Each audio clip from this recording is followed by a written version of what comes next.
What I eat in a day episode 1. First అయితే నేను ఇక్కడ బ్రేక్‌ఫాస్ట్‌కి అవకాడో శాండ్‌విచ్ చేసుకున్నా. అవకాడోని ఇలా చేస్తే దీన్ని గోకమోలే అంటారు బేసిక్‌గా.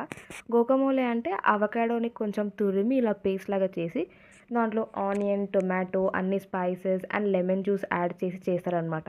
ఇది మనం బ్రెడ్ మీద స్ప్రెడ్ చేసుకొని టోస్ట్‌లా చేసుకొని తినొచ్చు.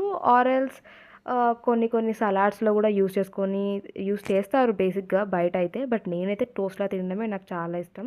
ఈ శాండ్విచ్‌తో పాటు కొన్ని పియర్స్ కూడా తిన్నాను. అండ్ తర్వాత రాగి మాల్ట్, రాగి జావా ఏమంటారో తెలీదు. But it is full of calcium. So, I take it every day. And for lunch నేను 2 చపాతీస్ కొంచెం పరాటా లాగా చేస్తది మా mummy. And then dal fry with kheera. నేనెప్పుడైనా కీరా ఆర్ క్యారెట్‌తోనే నా లంచ్ స్టార్ట్ చేస్తాను. అండ్ ఈవినింగ్ నాకెందుకో యోగర్ట్ తినాలని చాలా అనిపిచ్చింది.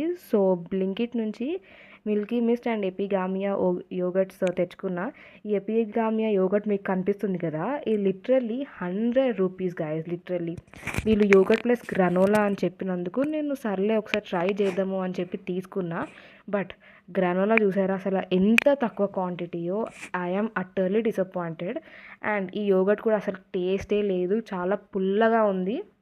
బట్ నేనేమనుకున్నా గ్రనోలా యాడ్ చేసి తింటే maybe it will taste nice. But తర్వాత కూడా అస్సలు బాలేదు. సో, నేనేం చేశా అంటే ఇలాంటి గ్రేప్స్ మనకి ఈ మధ్య బయట దొరుకుతున్నాయి. ఇవి ఇంపోర్టెడ్ గ్రేప్స్ అంట. ఇవి చాలా స్వీట్ ఉంటాయి. మనకి నార్మల్‌గా గ్రీన్ కలర్ గ్రేప్స్ దొరుకుతాయి చూడు దానికన్నా ఇవి చాలా స్వీట్ ఉంటాయి. సో, నేను ఇవి చిన్న చిన్నగా చాప్ చేసి ఆ యోగర్ట్ బౌల్‌లో ఏసా అనమాట. తర్వాత అయితే చాలా బావుంది. చాలా ఎన్హాన్స్ చేసినాయి ఈ గ్రేప్స్, ఆ యోగర్ట్ ఇంకా గ్రానోలా కలిపితే చాలా బావుంది. సో, ఫైనల్లీ నేను ఇంకోసారైతే ఈ ఎపిగామియా యోగర్ట్ అస్సలు కొనను. బట్ ఈ యోగర్ట్‌లో చాలా ప్రోటీన్ ఉంటది అంటారు. ఎంతోమంది యూజ్ చేస్తారు actually. And dinner is very simple. మేము దీన్ని సొరకాయ అప్పలు అంటాము.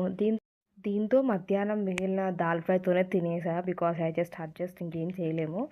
అండ్ ఫైనల్లీ నేను ఈ డేని ఈ డెజర్ట్‌తో ఎండ్ చేశా. ఈ డెజర్ట్‌ని 7 కప్స్ స్వీట్ అంటారంట. అంటే 7 డిఫరెంట్ ఇంగ్రీడియెంట్స్‌తో 7 కప్స్‌లో ఏసి చేశారంట. మా కజిన్ తెచ్చింది. చాలా అంటే చాలా టేస్టీగా ఉంది.